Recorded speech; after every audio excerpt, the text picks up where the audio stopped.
Hello everyone and welcome back to another episode of the 1 Point Safety Show with myself, Scott Hartley, and my glorious co-host, Scouse Andy. How are you, mate? You alright? You feeling better now? Better than last week, yeah, for sure.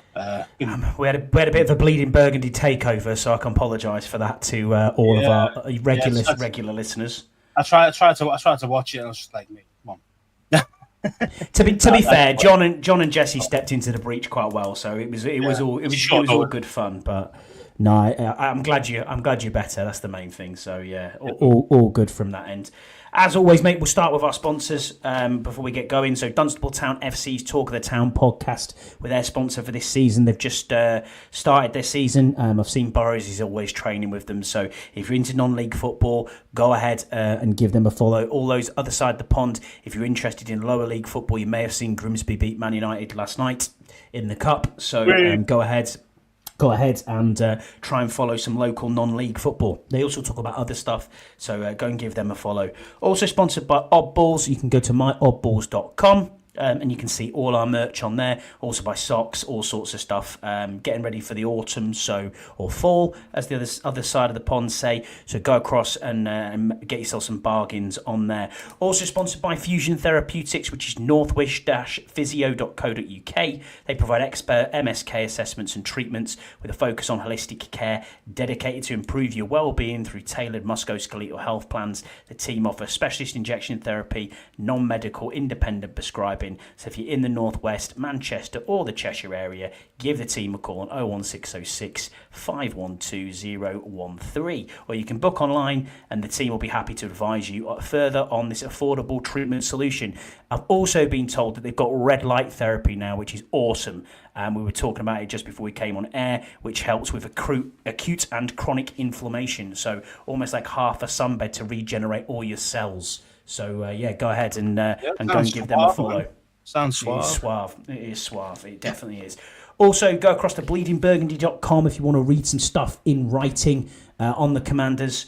Go ahead and give them a look. There's Deuce on there. There's Christian on there. There's loads of articles on. I am lazy and don't put articles on that often. So, not really worth it. But from my point of view, if you want to hear my dulcet tones and put my writing on there. But, go ahead, bleedingburgundy.com. That's cool.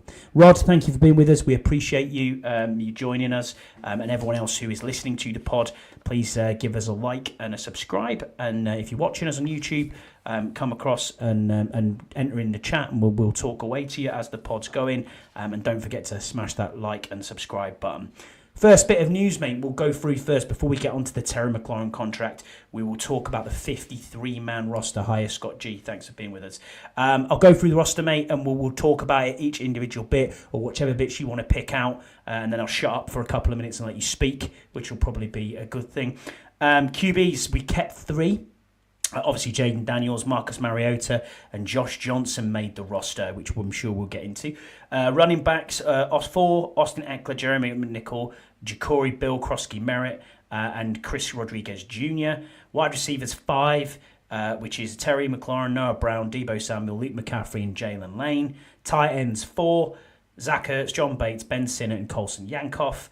O-line, 9, Laramie Tunsil, Brandon Coleman, Tyler Biadasz, Nick Algretti, Andrew Wiley, Josh Conley Jr., George Fant, Chris Paul, and Trent Scott. Defensive line, 8, which was Daron Payne, Javon Kinlaw, Dietrich Wise Jr., Dorrance Armstrong, Jacob Martin, Jason Johnny Newton, Javonte John Baptiste, and Eddie Goldman. Linebackers, we take at 7, which is Bobby Wagner, Frankie Luvu. Von Miller is classed as an outside linebacker, although we all know he's an edge. Jordan McGee, Nick Ballore, Kane Medrano, and Ale Cahoe. Cornerbacks, Marshawn Lattimore, Trey Amos, Mike Samra, Jonathan Jones, and Noah I. And then safeties, we've got free safety Quan Martin, Will Harris at strong safety, Jeremy Reeves at free safety, Percy Butler strong safety, and Tyler Owens at strong safety. And then you've got your 3 specialists in Tress Way, Matt Gay, and Tyler Ott. What were your standouts from there then, mate, that you thought, oh, that's a bit interesting? Or is it anyone that you thought, oh, I'm not too sure on that? Well, I think it's pretty self-explanatory, really, those picks. I mean, I think the only one I'd say, was that Cahoe or Ko? Yeah, Cahoe, Ali Cahoe, the linebacker. Yeah, but he did have a good game in that final game, so he made a few decent plays. So that's probably what earned him a spot, really, more than anything else. Was that he did something decent in that horrible game that we watched. So yeah, I mean, fair play. He's definitely the next guy out the door, though. If there's anything changes, you know what I mean, or someone comes in or whatever. So it's no, maybe like a trade or maybe someone cut from somebody else or whatever. Yeah, I mean, I'm QB depth. We've got to talk about, haven't we? I was going to say, am I shocked with our made Superman looking like what's his name? Hartman. Sam Hartman. You know, it looks like Clark Kent plays like fucking, I don't know, Jane or something like that. I don't know what it is. The guy's looks like Tarzan plays like Jane. Yeah, maybe. That's where we're going. Yeah, man. Yeah, he's fucking awful, man. I don't get it, man. I don't know what he was doing. It was just so bad. It was like, mate, you don't belong in the NFL with those kind of performances. And you can see he's putting pressure on himself. He could see it himself. He's trying to impress. He's just playing awful, trying too hard. But yeah, he's not it. Do you know what I mean? He's not it. And the same with Josh Johnson. Josh Johnson looked okay, but again, he's a 38-year-old. He's there as just as a, he's better than Hartman, but he's not. He shouldn't be even seeing the field, or touch wood, and everything's going well there. So yeah, I'm not too. I'm a shock with a lot of things. Not really. I'm a shock that Hartman didn't make it. No, not really. He'll probably come back. Is he on the practice squad? He is on the practice squad, yeah, which we'll get into in a minute. Yeah, and they probably to be fair, they've probably only picked him up there because he's JD's mate. Let's being honest here, like they want to keep Jaden happy as possible. That's why they kept Mariota. That's why they kept Thingio.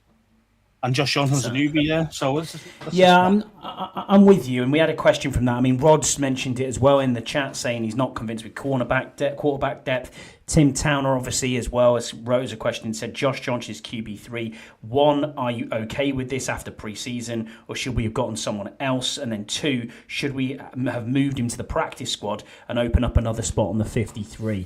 I mean, if you're looking at this 53, which is obviously, we call it the initial 53, they are the two, as we spoke about, Cahill and Josh Johnson, that are literally the 52nd and 53rd man on the roster, in my opinion. Looking at that, it doesn't look ideal. What did surprise me slightly was that we didn't put in any waiver claims whatsoever, especially with the Malachi Corey was out there, the Stred Strange, the guard stroke center who was out there, and you thought, yeah, okay, there too I could get a hold of, because we look at wide receivers with 5. Last year we kept 6. It's like, outside of the 5, what are we kind of doing? You know what I mean? Where are we going? I know you can call people up from a practice squad on a game-by-game basis. I get that. But it's difficult, isn't it, when you look at this 53? Because there's holes you can pick in it. But at the same time, I mean, running backs, no change. Absolutely happy. I knew where we were going with that. Tight ends was probably the 4 tight ends I thought we were going to take anyway. Yeah, I didn't think we're going to pick 4 personally, but Yankov did make that great play, so I understand why maybe he's still and it's the special teams aspect to it as well. Yeah, he's good in special teams, isn't he, Yankov? Yeah. Okay, fine, fair enough. So I'm not saying. I'm not bothered about if he's on the team or not. To be fair, he's not going to make a huge difference in my book. I agree. I agree with you completely on that. Corners, no issue at all. Safeties, no issues at all. Yeah. So the DBs were going to be exactly what they were going to be. Absolutely. Yeah. 100%. There was no Carl Viggins or whatever his name is really playing outstanding. You're thinking, oh man, he's got to be in the team or in the squad. No, he was just absolute shite, wasn't he? Let's face it. So, I'm again not shocked, but Tommy linebackers though. I mean, Kane Madron didn't do much, being honest, in the preseason games. But again, I understand he's one of the newest draft picks. Coach loves him, etc., etc. So I understand why he's in the squad. Side to sideline speed, he's got it. It's just the tackling, which we knew was the issue. And the green dot, he had the green dot for the Ravens game and the Bengals game. He was wearing the green dot, calling the plays, which I thought, well, as a rookie, that's quite tough to do. You know what I mean? When you are out there. But I think Kehoe is a bigger guy, in stature wise, as in build, doesn't necessarily have the same athletic speed, but looks like a better tackler than that. But again, it's almost about the connections that you've got as well. So both of them came from UCLA. Both of them were coached by what's his name? The linebackers coach now. It's gone out of my bloody head. Linebackers coach, Scouse. Oh my word! Seattle guy. No. He was at UCLA, wasn't he? Oh my god, can't even remember his name now. Someone in the chat help me out there. I've lost the plot. Anyway, their linebackers coach, our linebackers coach, is the same guy who coached them in UCLA. Ken Norton Jr. Thank you. Yes, he was Seattle guy. Yeah, you're right. You are right. Duh. Ken Norton. Thank you. My God. Well, how did I even lose that out of the top of my head? Ridiculous. I couldn't remember his name because obviously I was getting. Call yourself the International Fan of the Year. Come on now. That should be the same thing. And I'm like, mate, what are you on about? You're trying to tell me that, and he's trying to tell me that. I'm like, man, shout out to Ian. Yeah, cheers. Thanks Deluxe and Rod for putting it in the chat, and thanks for being with us. But yeah, when you've got that connection, yeah, he is. When you've got that connection, it's like it was always going to kind of is going to sit and pound the table for you. And sometimes if you're a bottom of the roster bubble guy, that's what you need. You need someone who's willing to act for you and say, let's move forward with this guy. Anything on the offensive line that kind of surprised you? I mean, I was initially surprised by saying, what the hell are we doing at backup centre? Yeah, that's true. I mean, Dieter's on the practice squad, isn't he? But we know he's bad. I mean, he shouldn't be in the squad anyway, really. Apparently, Nick Algretti is our backup centre. And we've seen some of his snaps in pre-season there. Like, the guy's head. I'm just like, come on, lads. Like, that is weak. And Biadish as well, he's now his quality. He does get hurt. I really don't want to see Nick Algretti at centre. I tell you that in any game this season. It's a risk. It's a real risk. That's a big goal for me. That's backup centre. And that's why when you see Cole Strange, people like that, who's a former first round pick from the Patriots, get cut, who's played centre and played guard, he's gone to the Browns. Browns practice squad. Yeah, he didn't even attempt to try and get somebody like that. You know what I mean? And it's just like, oh mate, it's not good because Allegretti's not good. No, he's not. You can say, well, he started left guard and he didn't do too badly. No, he was shit. He was bad, man. He was bad. First couple of games looked all right, yeah. Then it went Pete Tong, and that's what happens with normal backups. You look good for a couple of games, and then they're just not good enough because they're not consistent enough. And that's exactly what Allegretti is. He's a solid backup, but he's not a starting player. But he's not, for me, a solid backup centre. This guy's a god. No. He's a god, and his snapping isn't good. So this is why I'm worried about. I'm definitely worried about the backup centre role if Biadish goes down, which, it is a high likelihood he will miss games this season. Agreed. You look through his whole career, he's missed games every year. Maybe not the whole seasons, but game here, game there, or stuff like that. So yeah, I'm worried. It's a worry, isn't it? Adrian, thank you for being with us. We appreciate you. He's put a question in saying there's one wide receiver I think we need to put on the practice squad, then activate him, which is wide receiver Brendan Rice, Jerry Rice's son, former USC wide receiver Steele. Now, I don't know if he's still out there as a free agent. I'd have to check that out and look at it, but he's definitely not on our practice squad as it stands. We haven't signed him, so yes, if he's good, I'd have to look at film and find out. I mean, you've got the bloodline. Let's be honest. Think about this though, is that that makes sense. I mean, at the end of the day, look at the genes he's coming from. Yeah. And at the end of the day, we've done that with McCaffrey. Yeah, why not? Let's be honest here. We've done that with McCaffrey. Oh, he's got the genes of the McCaffrey boys.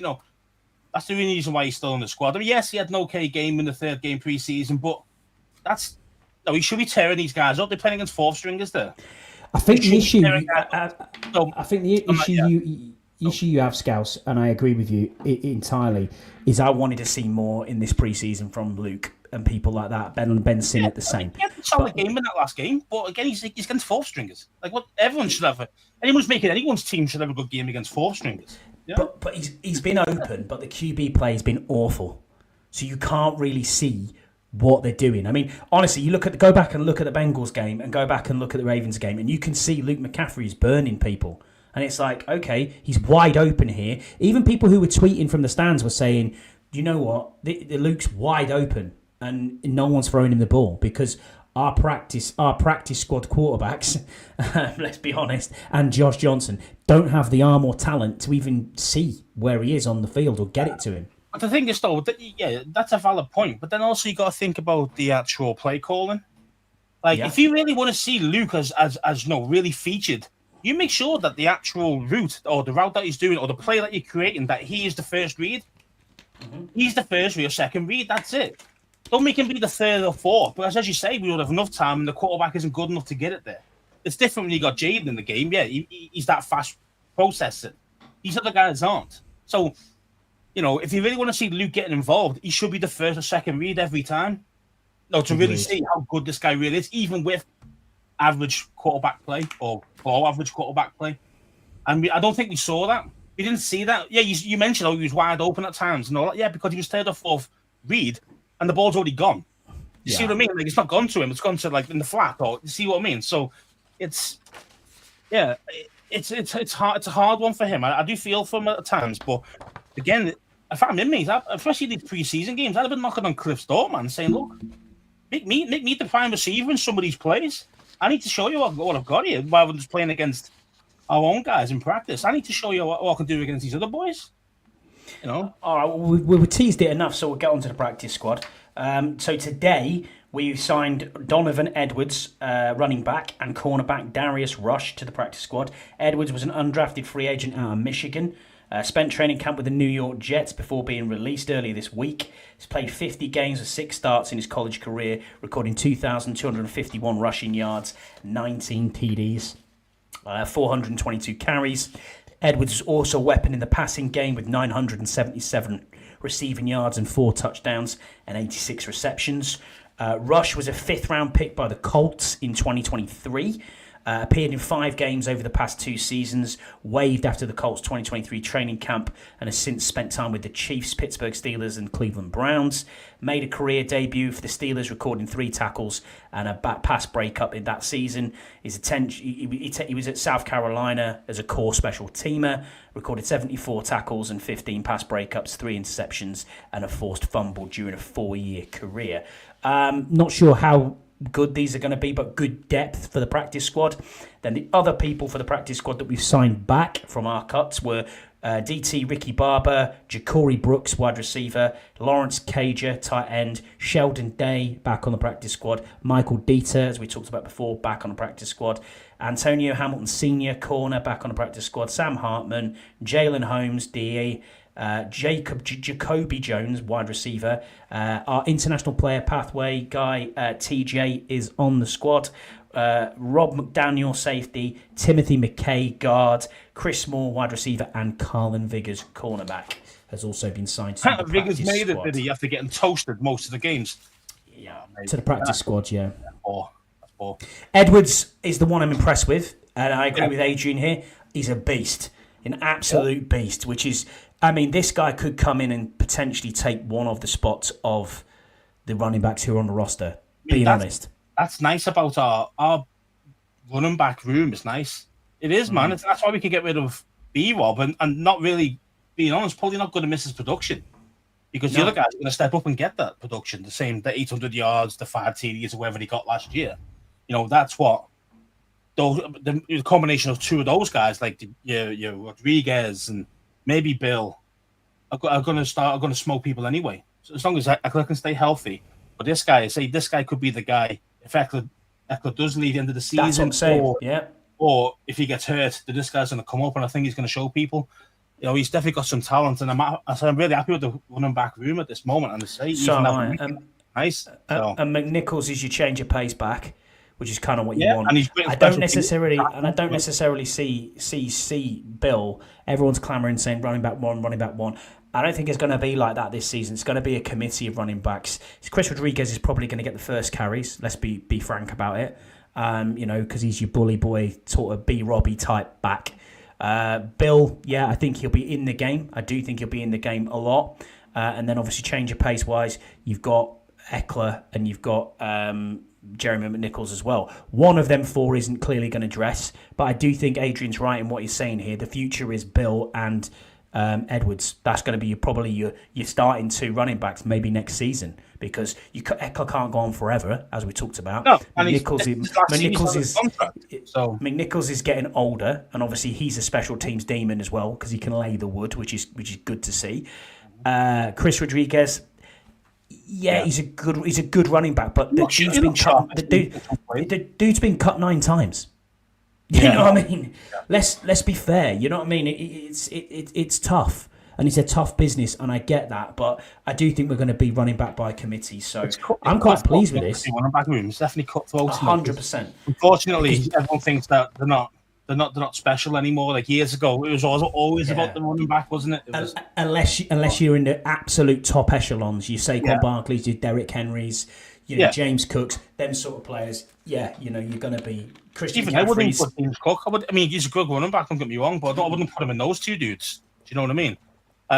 There's a drop off. Clearly, you know what I mean. Let's be fair. I mean, yeah, it's just like these guys. Yeah, they'll get paid, but they don't get paid ridiculous. And the thing is, like their careers are the most shortest, because of the absolute battering that they get every time. So every game they're getting battered. So I think it's useful to be running back by committee nowadays. And I do think, someone's got to be classed as RB1. Let's be honest here. You mentioned committee, but you're still going to have somebody who's going to be on the depth chart as RB1. And I think, yeah, of course they are. Yeah. And for me, I'm going to say it's Bill. I said this guy would be RB1 by week, I think it was 8 or 10 or something like that. But I thought B-Wob was staying.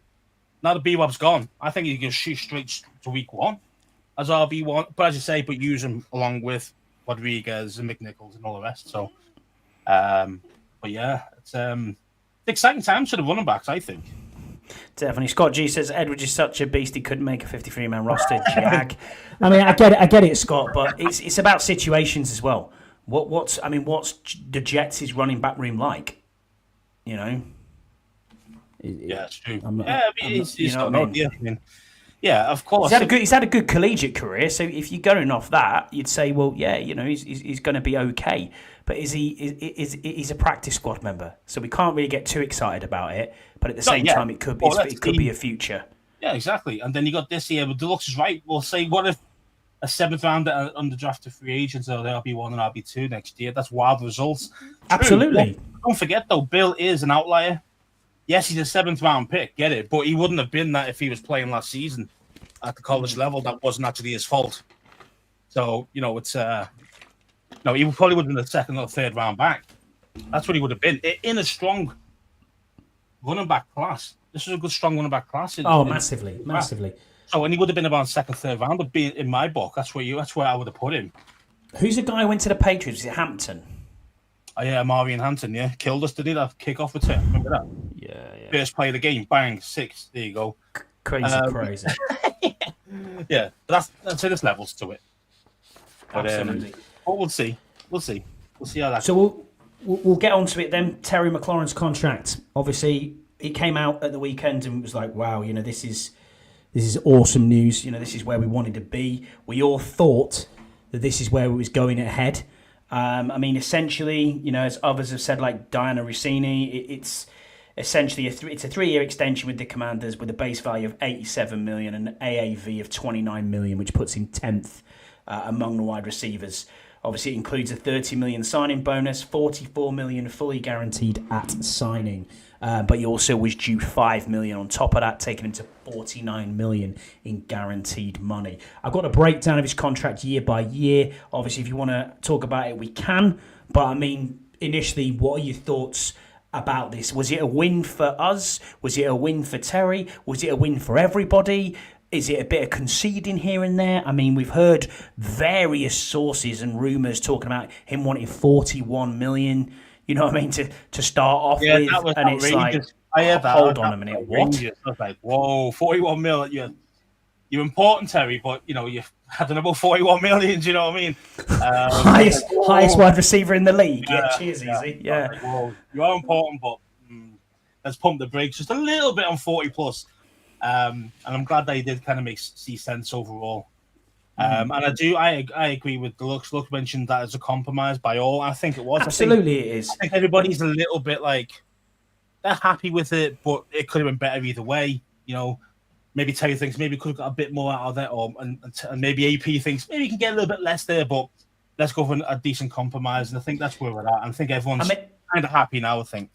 Yeah, 100% happy it's done. I'm happy. I'm happy it's done. So am I. When you look at it and you see it at $32 million a year, it's like, hold on, what? But when you read the numbers of the actual contract and you get down to it, as it's been said, it's essentially a 3-year deal as a whole, including this season's contract. So it's a 2-year extension, basically, for want of a better term. He's got an out, haven't he? He's an out after 27. 27. The end of 27, is the out. The end of 27 is the out. Is it 27? Yeah. So, that's exactly right. And I mean, Terry's always been about the guaranteed money. I mean, he even mentioned this even in his previous contract before we signed that one. It wasn't about the big numbers, the $100 million deals. It was all about the true guaranteed money. That's what he give a shit about. Do you know what I mean? So this was the same thing again. He was after more the guaranteed money. Now, he wasn't guaranteed. His base salary wasn't guaranteed this year. His 19.5, or whatever it was, wasn't actually guaranteed. So no wonder he didn't want to play this season unless he got a new contract. Yeah. So, I'm happy with the kind of contract he got. So really, he's got 3 years of 50 mil guaranteed. That's basically what it is, isn't it? Really, without all the added bonuses and all the rest, that's about where it's at, isn't it? Before performance-related bonuses. So, for me, that's not. I think that's not bad at all. I think that's a pretty reasonable contract. You know, I say the agents get involved and I get it, but for me, I think it's a reasonable contract. I think both teams have done okay there. You know, both. I don't think anyone's come out a big time loser. No, I don't think so. And when you look at it on the whole of a $96 million deal, you'd say, right, okay, it's 96. That's awesome. So you're going to give Buddy Baker his due and give him his highlight in the sun when the numbers initially come out. He can, oh, look what I got my client. You know what I mean? And it's like, okay, great. But when you actually look at the numbers, AP's won, Terry's won, the fans have won, Jaden's won. That's all we wanted done. That's all we wanted to see. We wanted to see Terry McLaurin. Terry McLaurin will now finish his career with us, which is exactly what you want to see. He is going to be like Santana Moss in 10 years' time. We're going to be looking at it and saying, right, let's put his his number up in the Ring of Honor, because that's what you want, especially for what he does off the field, for what he's done previous for this team, all the shit that he's been through. I get that, and I get that you're not paying for that. And we've argued a toss over this ad nauseum with people in the chat like Scott G, Jesse, everybody else, for and against, you know what I mean? But when he was getting a bit greedy and he was a bit like, I don't really know what's going on here, you weren't getting much, and we're still miles away. I mean, even an hour before the deal came out, Adam Schefter's on tweeting, it looks like the Commanders are miles away with Terry, and I'm like, fucking hell. And then an hour later, boom, there it is, and you're like, okay, this is how times change. I mean, 30 million signing bonus, awesome, fantastic, well done. Cheers, Josh Harris, for putting your hand in your pocket, and that's where we've got to go with it. When you've got a cash-rich owner, thanks. You know what I mean? That is exactly it, because that's not what Dan Snyder would have done. Let's be honest. There was no money in his pocket. Nothing. I'd be interested to see what his cap number is for this season, because I know it's come down a lot. 1.75 million. Yeah, and that's what happens when you can bang 30 mil as a signing bonus straight away. Just go, we are, boy, have that. Oh, perfect. He's buzzing. He's got 30 mil there now. Happy days. So it's kind of I can read you here. So this season alone, it's 1.75 million fully guaranteed base salary. He gets 850,000 in per game roster bonuses. So there's that. The 300,000 for 83 catches. Think about that there. How much is actually that? So, what's that? 10 games. 10 games is 8 mil in it. So if you're paying 20 games, that's going to be that's 17 mil. It's going to be 17 mil. Yeah. Just for being on the team, just for actually playing in a game. Mm-hmm. Yeah. You need to forget these little small bonuses. Oh, it's only a bonus. Yeah, but it's achievable. Stay healthy. Stay healthy. There's a shield of money. You know what I mean? So, Russ has nailed it. He said I had to stop checking because of inconsistencies on the deal. Yeah, mate. Until it comes out on Spot Track, I got no idea. I've printed this off from reliable sources, and it's like, well, what is it? But basically, for want of a better term, it's a 2-year extension, 3 years in total at 29 million. Which puts him 10th among wide receivers. I'm more than comfortable with that. Yeah, and the thing is, you were saying before we came online, you were saying about the tag. So, go for it, Scouse. A couple of times that you could go through the tag. If we didn't do a deal now, we said you play on this deal, blah blah blah, and then, we tag him once. Okay, then you can tag him a second time, which would be 120% off the market, which would be a bit more expensive. But that would have worked out. His average per year would have been 29.5 million if he did that. So that's 3 years then. So we've got it for slightly less than that. Yeah. So that was kind of always going to be the highest mark he was going to get. He wasn't going to get. Of course it was, because the leverage isn't there, is it? Would have stopped him. The tag that would have been the worst case scenario. We would have tagged him. You know what I mean? Like that would have been the worst case scenario. If we didn't get a deal done, we'd make him play on this. If he didn't play, fine, that would cause problems. Or we could just tag him and then tag him again another time and get his 3 best years of his rest of his career. So I'm not saying we would have done that, but we could have done that, and then that would have been, say either got us guaranteed money, because when you get tagged, it's all guaranteed, etc. So he got his money that way. So either way, he was a winner. So either way, he was going to win. Either way, he was going to get this 50 mil per year. 50 mil total of guaranteed cash. So either way, he was going to get something like that. So, and the thing is as well, is that when you mentioned there that after 27, that's when JD's contract's up. Exactly. And not up, but that's the one you can actually negotiate a new long-term extension. And so you know that these numbers are all designed.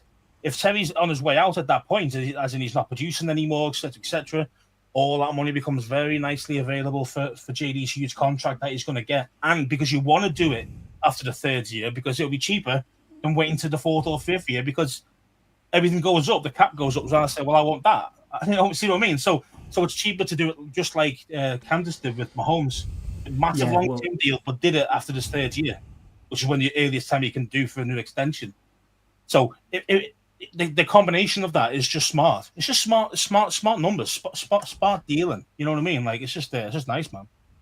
Yeah, Russ 27 says, I'm absolutely buzzing when I got the deal done. Even my friends who don't like football know how great this guy is. I would have paid 40 mil, but there's a reason why I'm not a GM. Yeah, mate, if you've ever listened to our show, I like everybody who's cut, everybody who's on the waiver wire. I could build a team. It's amazing. And then I'm like, oh, yeah, I've got no money. Yeah, cheers for that. Yeah. So. And I was going to go, just give Terry 35. That's what he wants. Give him it. Yeah, you were. Yeah. You were, actually. It's too important not to have him in the squad. We've seen... The drop-off is massive, We've seen the drop-off. We've seen it. Okay, it's pre-season. I know people are going to say it's pre-season. It doesn't matter. And I get it. It doesn't, but you go off what you see on every match that you see and every play that you watch, and it's like, well, everybody's out of sync there, Debo, had one play? Do you know what I mean? Like, one end around that went for like 30 yards, which is great. But as a receiver, did he have one play in the first game? I mean, I can't even remember that. I mean, this is it. Like, you don't know, is Debo wide receiver 1? No. Terry wasn't there for the whole season. Could you handle Debo being wide receiver 1? No. That's why I was concerned with only having five wide receivers. Yeah, I mean, I understand that. I mean, I'd say we've got some guys in the reserves. I mean, everyone is it Ja'Cory Brooks or Corey Brooks? Ja'Cory Brooks, yeah. Everybody liking him. So, as a potential come up if like McCaffrey doesn't cut it or Jalen Lane doesn't cut it or whatever, that you got somebody else potentially with some upside. But yeah, I mean, of course, we've only got 5 receivers and there's a little weak, but you're gonna see a lot more running backs play. I think you're gonna see a lot more these screens. You're gonna see a lot more run RB plays, like 2 RB sets, all the rest of it. You're gonna see a lot of that. I think. Yeah. 2 tight end sets. You're gonna see a lot of as well. So, yeah. So it's gonna be interesting how Cliff draws it up. It will be definitely 100%. Otherwise, yeah, we'll be a little light, sure, but we'll be okay. Little message for Terry will be okay. Little message for everybody who's in the chat and everybody who's listening and everybody who's watching. We appreciate you. Thank you for being with us. Obviously, don't forget to do that like, subscribe, and all that good stuff. We will be on probably Wednesday next week to do a Giants preview and a preview of what we think the season's going to bring for the Commanders, like stats, etc. Who's rookie of the year, all that sort of stuff. And that is because we are travelling to week 1. So I am flying on Thursday. Scouse, you are flying on Friday. So we will see each other next weekend, which is mad, isn't it, to think I'll see you next weekend, mate. Yeah, it's just crazy. So yeah, we are heading across the pond, and we'll be there for week 1 for the Giants game, which I'm excited for now. I mean, it's nearly here, mate. So I cannot wait. But there's been too many NFL trips. I mean, this will be my 2nd of the year with another 2 to go. So it's like. Yeah, I mean, it's an expensive year, but hey, it's only money, innit? Can't be the richest man in the graveyard. Yeah, you can't take it with you when you die either. You know what I mean? So, Deluxe, are you going week 1? Because it is going to be fire. I'm looking forward to it. Looking forward to it. Deluxe has told me ages ago he was going week 1. So well, there you go. There you go. He'll then. be there. Yeah, so he'll be there. He'll be there. Yeah, I mean, this is the guy who drove an hour and 45 minutes to come and see us in a bar. So fair play. You know what I mean? So nah. Valid point. Yeah, but that's what I love about the community that we have. It isn't just a case of we like to talk ball. I mean, we all do. But it's the reason why we do this. We don't get paid or anything. You know what I mean? We do it because we love talking ball and talking to other people and just meeting new people. So we love when new guys come into the chat and start speaking to us and meeting us. When we do go over, because we do go over the last few years, we've been going over for week 1 every year, and the guys can see us, in the whole. Even though I don't want to see my ugly face, but you can always meet me that way. So, and it's great. It's great to meet new people. So, Red Zone lot will be there. Yeah, definitely. Yeah, always be in there before game. So no, it's going to be awesome. I cannot wait. Into fan questions then, mate, because obviously we've got quite a few come in, which is great to see. First one I am going to look at on my phone, which is from Rod, who is in our chat with us, I believe. So Rod basically said the initial 53 is in place, still have concerns at QB depth, and given that our 2 best wide receivers didn't train, will we bring in a vet wide receiver? Some thoughts for tonight. Have a good show, and I hope Scouse is feeling better. Oh, cheers, Paul. Yeah. Get in there, mate. I'm fine, man. I'm fine.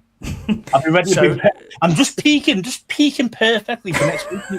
That's what it is. Just get your drinking arm in. Just get all the illness out now, so that you can just go on the piss. Probably get some of the illness on the goddamn plane, but besides that.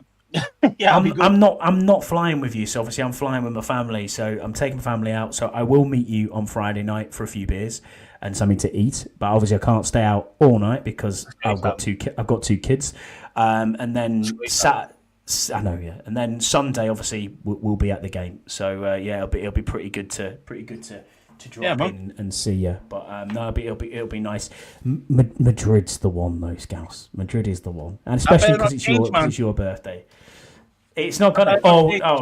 No, and I've checked it out just for anybody who is this side of the pond and is listening, or anyone in Europe. James, I appreciate you being you're in Europe, so this is a bit of a call out for you. The French industrial action has been completely cancelled. So the air traffic control has worked out a deal with the French authorities last week. Cancelled for no reason then. Yeah. Apparently so. Yeah, our flight was cancelled for no reason. Cheers, boys. I actually think Iberia just didn't want to do that flight. I think that's what it was. There were all these us Larry lot trying to have a few beers before the game. Not yet, James. We haven't answered your question, mate. You are here though, so don't worry. But no, it is. We're not. We can get there now. So I was thinking about alternative ways. Can we get to the Bay of Biscay via Liverpool on a ferry? Can we? Plymouth, didn't we? We thought we got to drive. Plymouth. That was it. Was it Bournemouth or was it Plymouth? Yeah, it was Plymouth. I'm sure it's Plymouth. Oh god. You can get a boat into Santander, which is not the bank, actually in. And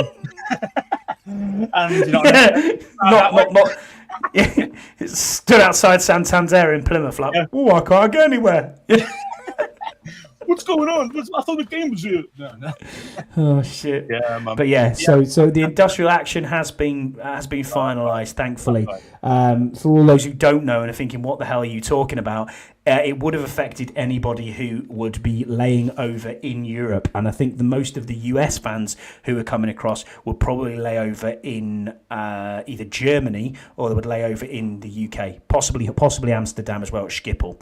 So if you ended up in one of them 3 kind of hubs heading out to Spain, it would have French airspace basically closes everything, and it goes obviously to the side coast of Spain. So there's not much other way unless you're going Iceland and round, which no aircraft's going to do. Yeah, there isn't like an actual real route that way. So French kind of own Spanish airspace, which sounds weird, but that's what they look after, don't they, as well? Yeah, they do. If they were going to be on strike, we all would have been screwed, man. Or everybody getting to Madrid would have been a problem, man. Absolutely. And not just the Commanders fans, Miami as well. Yeah, Miami as well. Yeah, everybody's coming through Europe to get to Madrid, unless you get direct, which I don't think a lot of places in the States do go direct to Madrid. I'm unsure about that. But what I've seen, I couldn't see much. So, but most of us were coming to London, I think, or as you say, Germany or Holland. So, yeah, man, it's well, at least I'm pleased. That's all right then. That's all right. So we'll be good. Scott G's got a few questions for us. He says, what level of production do you expect from 17 this year for you to be satisfied after the new deal? I mean, I'm always looking. I'm always looking for him to be what he got this year. You know, that kind of minimum 1,000 yards, minimum kind of 8 to 10 TDs. Anything more than that is like brilliant. The thing is, I mean, you know, his money isn't. I know he wanted wide receiver 1 money originally, but that isn't the. He's got wide receiver 10 money. Yeah. Yeah, they were talking wide receiver 10 money now. So, you know, you got to expect kind of like if he can do anything better than the previous season, I'm happy with. You know what I mean? Yeah, I mean, like, 13 TDs is going to be hard to manage. Let's be honest; it's going to be difficult to get to 13 TDs again with other targets. But I mean, we've got JD we will get points on the board. That's what we will do this season. That's one thing that's guaranteed. We will put points on the board. Just can we keep them out? That's the problem. What I do want to see to him is I want to see probably 8, 9, 10 TDs. I want to see him take over a game. There's something he's never really done, and I know it sounds stupid, but you want to see him with a 2-3 TD 150 plus yard game. It'd be nice to have a big breakout game like that. Yeah, that's what I mean, and we've not really seen that. So it's gonna be tough. I think it's quite hard because you just don't know how they're going to play it. Like now he's got a real quarterback. I think that he should be getting what he's getting now. Like kind of like that minimum 1,000, 1,100 yard minimum, plus say a 10 TD season or more, because he's got a top quarterback there now. He's never had that before. So people saying he's never done it before, blah blah blah blah. Yeah, I get it. But he's had fucking Taylor Heineke thrown it to him. He's had fucking Garrett Gilbert. Why do we always go to Gilbert? But it's true though. It's true though. Yeah. Worst quarterbacks ever of all time playing for us, and like 10 of them at least over his career here. So now he's finally got a real quarterback. Let's just judge him from last season and this season. You know what I mean? Let's just start from last season and go from there, because the rest of it, yeah, it's solid. You know, he's 1,000 yards every year besides one, but his TDs were quite low. We all know that. You know, it was all 3, 4, 5 TDs. That's all it was. 6, but there he's had. But now he's had a real quarterback. He breaks the record. Yeah, what's that tell you? So now it's time to go again. But for me, I'm going off last year and now starting from this year. You know, that's what I'm going off from Terry. So I'm looking at last year as like the base. I want him around there by the end of the season, and I'll be happy. If it's lower than that, I won't be happy with it. See what I mean? So that's it for me. Here's one then. So stealing a question from JP and Mitch. Or B Mitch, he said, who will lead the team in TDs this season, plus how many? Well, what do you mean by who do you mean? As in like who will have the most TDs? Receiving TDs, combined TDs, throwing TDs. See what I mean? So this is the problem here, you know, because obviously the idea is Jaden's going to be the highest touchdown scorer, but it'll depend on what you mean by that. Do you mean just running the ball in, or do you mean throwing the ball as well? So, you know, it's yeah, you combined, you're saying. Combined TDs, what's going to be Jaden by a mile. You know, he likes to run that ball, and he's always, and you know, he's superb at kind of reading the play and dicing somebody up, even with his legs. Especially the he's saying the guy that enters the end zone is what he's saying. You know, I'm going to go Terry McLaurin again. It's obvious. It's an obvious answer. If you got 13 last year, is Debo going to get 10 TDs this year? No, not for me. Is Jaden Daniels going to get 10 TDs? No. Is Bill Krosky-Merritt going to get 10? No. Is Austin Eckler? No. Is C-Rod? No. This is why there's a lot of mouths to feed. You just mentioned like 5 guys there, 6 guys there. That's what I'm saying. Jalen Lane. To feed. Zach Ertz. Yeah, exactly. We haven't even mentioned Zach Ertz yet. And this is it. Like, we are going to get shitloads of TDs. We are. Yeah. Jaden's just that good. So we are going to get especially with an upgraded offensive line as well. Well, I'd hope so. If the Adder stays healthy, touch wood. You know, it's interesting. It's really interesting question because I say you can go either way with this. And from what you see of Cliff, Jaden got a lot of rushing TDs himself anyway last season. Yeah. So I think it was. I think it is a more difficult question than you actually thought. To be fair, because of course you could just go, well, your wide receiver 1 or your RB1 is going to be the main touchdown guy.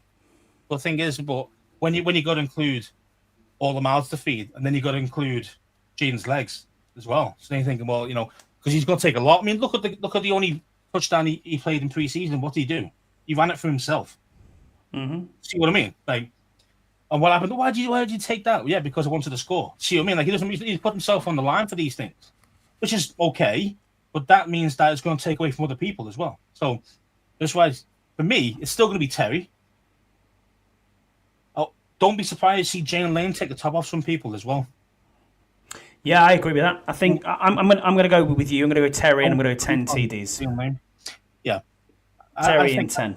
I think a wide receiver 1 should be getting something like that year-on-year basis. I mean, that's obviously injuries or whatever, but without any mitigating circumstance, there should be kind of the expectation should be around that minimum 1,000 yards, 8 to 10 plus TDs if you can get it. That's where it should be, really. But another question from me said, what roster newcomer are you most excited for? And name one each for a free agent who we've picked up and a rookie who we've picked up. Well, we already mentioned that guy Edwards, didn't we, for the practice squad? I think we both liked him. So. Yeah, I don't think he's going to make it. I mean, as a rookie, no. I'm not. I'm going to say my favourite looking rookie. But he said practice squad as well, didn't he? He said practice squad. No. He said. What newcomer are you most excited for? One from a free agent and one from a rookie. So if it's a free agent signing, I'm most looking forward to seeing what Javon Kinlaw brings to this team. You know what I mean? I want to see what he's going to bring. I think he's looked good in practice, good in pre-season.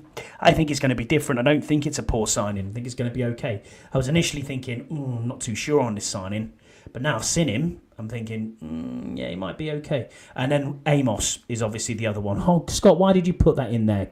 Free agent Kinlaw, rookie Amos. It's exactly the same as me. That's where I'm going with it. Trey Amos outside corner for years to come. So, I mean, for me, for a rookie, I'm looking forward to seeing Jalen Lane.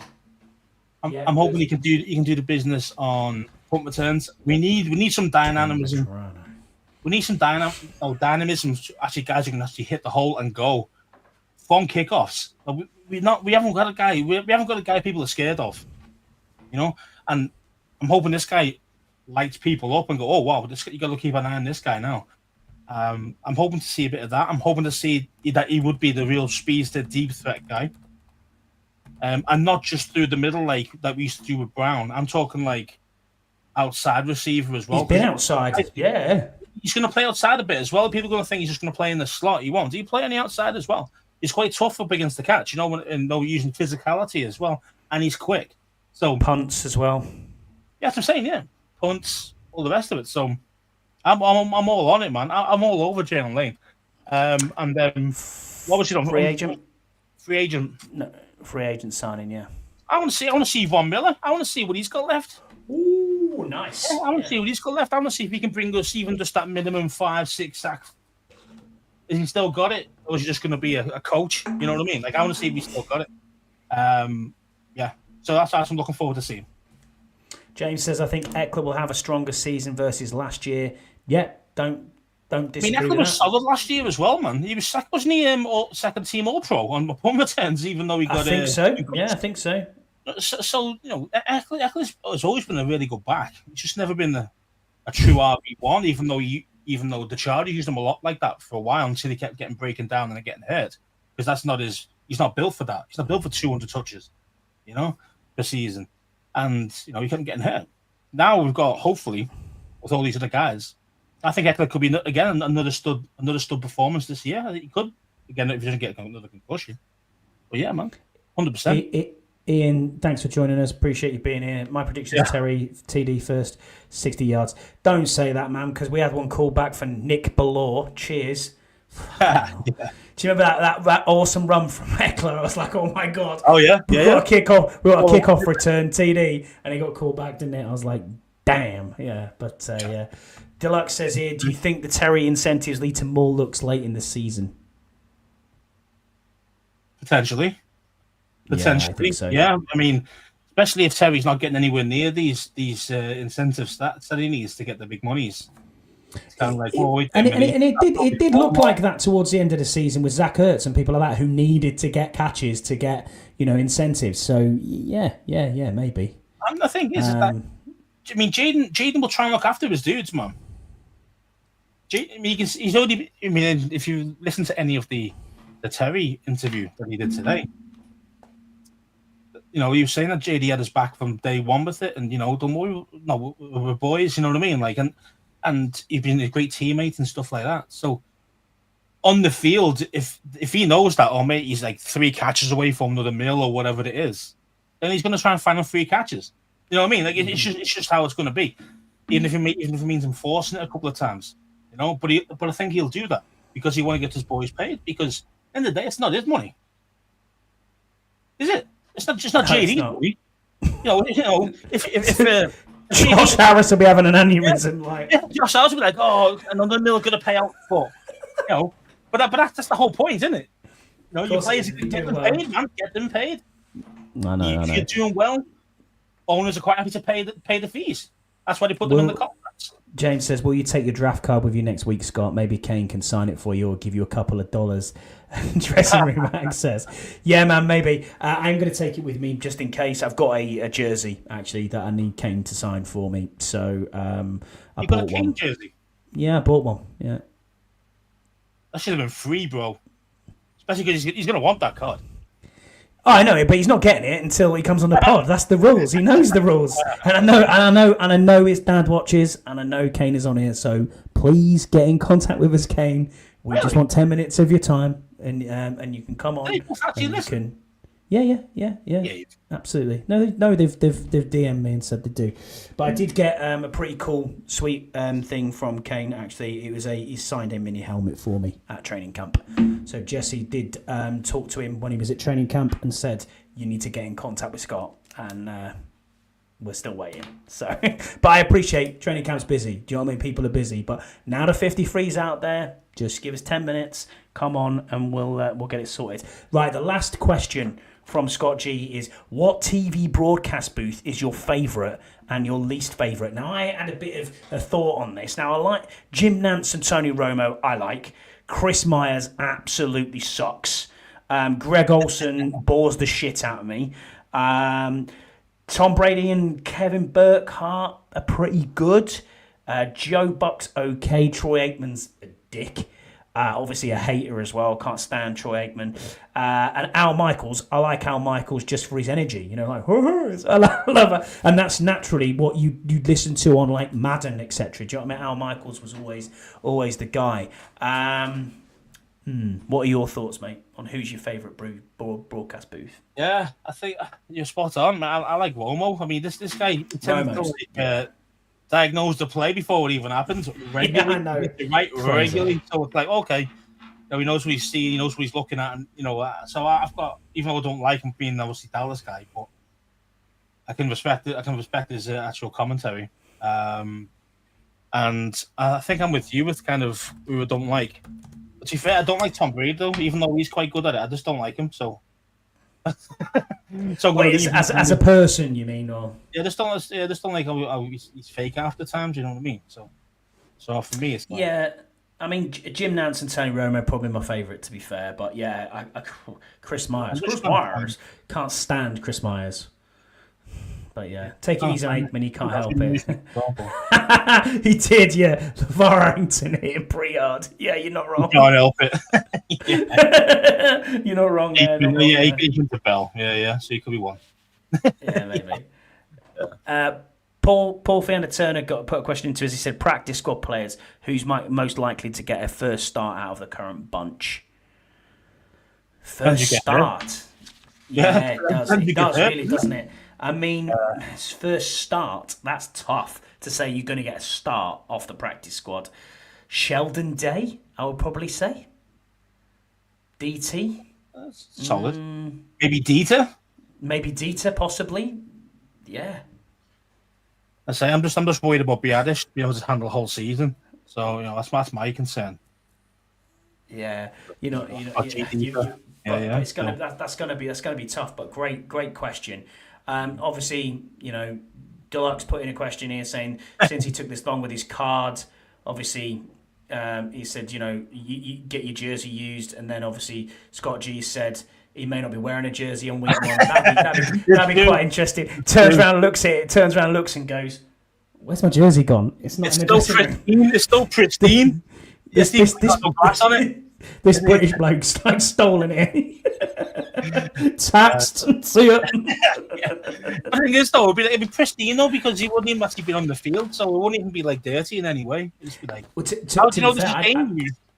How do you know if it's game worn exactly? You don't know, do you? And he's not going to be in it, is he? I think he might be a healthy scratch. So a week 1 inactive, yeah, definitely agree with you. But it's one of them. Commander Viscount, we've got to give Commander Viscount a shout out as well. Obviously, he said he's a Boreham Wood fan. Boreham will be playing Carlisle the other week, and we Commander Viscount, that's his local side, Boreham Wood. And he was messaging me saying, Boreham Wood are playing Carlisle today, and I was like, yep, they are. And when we lost a 3-1 lead, came back to 3-3, he was messaging me. So cheers, thanks, Commander Viscount. But no, he said, do you still think we'll add to the wide receiver room? Are there many roster cuts that you fancy picking up? Yeah, there was one, Malachi Corey. I fancy picking him up from the Jets, but obviously he is signed for the Browns practice squad. I don't know who else. What about Hunter Renfro? Ooh. He had a year out last season because he had some autoimmune issue. I think colitis. So he had the whole year out last year. Was he in Vegas for ages? He was at Vegas, yeah. He was at Vegas. Yeah. And this year he come back this year. He signed a 1-year deal with the Panthers, and then they've already cut him. So he's actually out there now. I'd give him a shot, me. I mean, I'd bring him in. Hunter Renfro was a beast before he got ill. Kendrick Bourne, unless he's gone Kendrick Bourne, unless he's gone somewhere. And my sources are trust me, bro. Don't have any sources unless it's HP or Tomato. Yeah, exactly. But it's I mean, I'd definitely give a shot out to. I don't think Kendrick Bourne would want to come here anyway because I don't think he'd get the game time. I think he wants to start somewhere where I think Renfro, especially if it's not working out with say Jalen Lane, say he's not doing the business or whatever. I think maybe Renfro could be a potential lockout.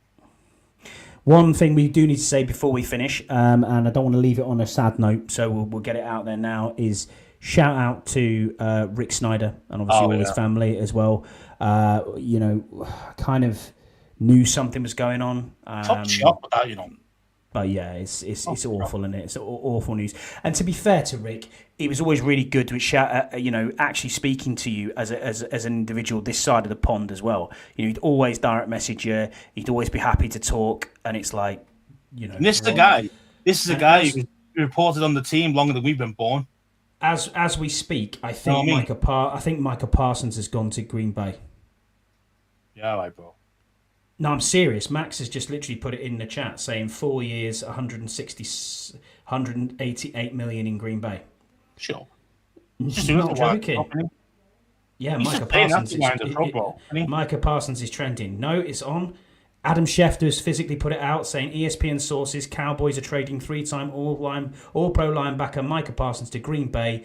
Parsons and the Pack have already reached an agreement on a 4-year, $188 million contract. Jesus. Wow. And then Micah Parsons has physically tweeted, look, he has actually tweeted saying thank you, Dallas, and he's put go Pack go. Oh my God, bro. 120 so guaranteed. Wow. That is so. There you go, breaking on the 1 Point Safety Show. You know what I mean? Thank you, Max Taman. I will doff my cap to you for that even as well. Better. Mate. You know what's even better about that? We haven't got to play him twice a year. We've only got to play him next Thursday. Not next Thursday. Yeah. 2 weeks time. He won't be ready. Second game of the season. We'll be fine. He won't play. He won't play in that game. Or if you already get limited in that direct. Mikko Hardman, that's a good shout as well. Ian, Rick. Mikko Hardman's been shite, man. Besides when he was at the Chiefs, he's done nothing. So for me, I'm out. Mikko. Yeah, I mean, Rick, Deluxe today. Rick would take the time to talk to you no matter who you were. Really good guy, loads of knowledge. Absolutely, especially following the team for 40 years. Do you know what I mean? He's followed the team, reporting stuff and journalism type things longer than we've been alive. Absolutely, yeah. You know what I mean? Like I'm 41 and he's been doing it longer than that. Like, yeah, it's crazy. The guy was a fountain, man. Fountain of knowledge. So upset when I found that out. I was too. I was very much so. Shout out to his family. And James, you are our final question of the week, mate. And then we need to get off and find out all this Micah Parsons information. Yeah. It says, when it comes to practice squad, is there any type of salary cap system which teams follow? How do free agents decide which practice squad to sign for? Is it highest bidder, the team they have best chance of making, or most likely Super Bowl contenders? I think it's a bit of everything. There is a standard salary for the sacrifice, which is just over $265,000. If you're a vet, it's a little bit more. It works out it's about $310,000 a year. But there's no absolutely no signing bonuses or anything like that. I mean, you can guarantee it. So if you come into the practice squad, you could guarantee that salary and say it's fully guaranteed. If you really want someone to sign for the practice squad, so that can happen. But it's a standardised salary, James, across all 32 teams. So there's no difference in what you make. I was looking at this as well, and the thing is that the wages that you give the guys in the practice squad don't count against the cap. They don't. And if they do come up to play, they just get counted as the vetman, because basically that's what they're on. They're getting paid at the practice squad. So it says the 2025 total. So looking at this, it said players with 2 years of service or less will receive $13,000 a week. Yep. Players with 2 or more years service will receive $17,500 weekly, up to $22,000 a week maximum. Yeah, it's the maximum. So it's 4 years, and if you've done 4 years of eligibility, you get 22.5 plus. But you could have done 10 years, you'll still get 22.5 or whatever. Yeah. Probably in practice squad, you don't get any more than that. Yeah, that's the most you can get, kind of thing. Unless you do like little side deals, like we'll give you a quick signing bonus of another $50,000 or fucking whatever. You know what I mean? Like, and then which can sway the player, because as you say there, how do you get a player to go to your practice squad, especially if they're not on your team beforehand? It can be a case that if they're good options, you know what I mean? Like, yeah. So the maximum realistically, you're looking at is just over $400,000 for a regular season, isn't it? And then obviously playoffs continue on. Yeah, exactly. Yeah, the which you still get paid for. Yeah, exactly. So if you were doing 20 games, it's like $450 would be the ultimate there. But if you said, hey, we're going to guarantee you all that money and we're going to pay you it in a bonus instead of paying you as a cash. Yeah, you can do that. There's ways and means, James. But before you mentioned one of the guys' thing was it this season or last season? You got $250K just straight away, just for being there. Carlin Viggers. Yeah. So that made him go. And Timothy McKay got paid just to sign on to the 90-man roster. Yeah. So I think it was $225,000 for each of them. Yeah. So again, if they're paying that, and they're paying a lot of that up front there to get them to come to them, because they could go somewhere else, but just be paid weekly. That's the only problem. You see, you can do, but you can be picked off from another team, can't you? Yeah, if you're on the practice squad, and I'm Green Bay, for example, I could just go, actually, I like that Viggers, I'll take it. And you can take him at any time. You know what I mean? Unless you've got protection. You have four protected. 4 protected. And you got to designate those 4 on the Tuesday before. On the Tuesday, yeah, absolutely. Before the game kicks off, yeah. So, and that is when you bring up your actives. Is that got to be done by Friday? I think. I don't think so. I think it can be on the day if you really needed it to. I think you can actually bring them up on the day, but I think there's less of a limit now of how many times you can bring them up. Because It used to be 3, didn't it? Was it 3 twice times? Now. It seems to be active twice, according to ESPN that I've read earlier. Oh. So it's come down a little bit. Because remember Rodriguez was getting knocked back down. Down. Yeah. So it's mad. Yeah. And you're right, James. It is a huge drop off money-wise practice squad. So that's why everyone wants to make the team. So when you think about it, like these rugby players who are trying out and trying to come across, so the likes of your Christian Wade, your Alex Grays, your Lewis Rees-Zammit. Lewis Rees-Zammit. Let's be fair. I kind of know almost what he was on at Bristol. Now back in rugby union, he's getting paid $800,000 a year, which in for anybody this side of the pond or that side of the pond, that's great money. But in NFL terms, it's nothing. But on a practice squad of the Jags, he's getting $200,000. Exactly. So why not? Do you know what I mean? And it's like, and that's $200,000, not £200,000. Whereas at Bristol, he's getting £800,000, which is probably what just over $1 million, about 1.1. Yeah. So it's it's. I mean, it's fair though. It's a great living to be in the practice squad. What do you do? Well, you turn up a practice every day. You do scout team. Do some scout team stuff, and you don't get dressed on game days. You know what I mean? That's the only difference. You just don't get dressed on game days. But you do everything else during the week, like all the other players. You still eat with the team. You still feel part of the team, but you just don't play on the Sunday or whatever day you play. But the money's a lot less, obviously. But absolutely, still nice money though. Still nice money. Still take it. I know. Yeah. Well. We'll jump out of here, mate, and we'll go and read about this Micah Parsons news. Yeah, I've just noticed here there's like 27 WhatsApp messages already. So yeah, it's going on. According to Remy Packer, said they're giving 2 first rounders for him. Don't blame him. I think it's worth it. Why didn't we do that? Jerry wouldn't have done it in division. Let's be fair, he would not have done Could you afford it though? Could we really afford that kind of contract? I know technically you could say yes, because obviously the caps kill you. Got some cash money there, but it's still 120 million over 4 years guaranteed. Then the rest is another 68 million on top. So it's a big piece of chunk of change you want to call it. But it's a big amount. I paid it probably. Probably. I know. I probably would have too, to be fair. But there you go. It is what it is. I mean, it is what it is. For your first rounders, unless you're hitting every time, then what? At least with Micah, you know what you get, and you get prime. And if it's 25 years old, Micah, you're not getting. It's the end of if you're trying to pick in the 30s or the very late 20s. Yeah. What are you going to get? Yeah. What are you going to get? The only benefit you're getting there is just the potential offer of the 50 option, depending.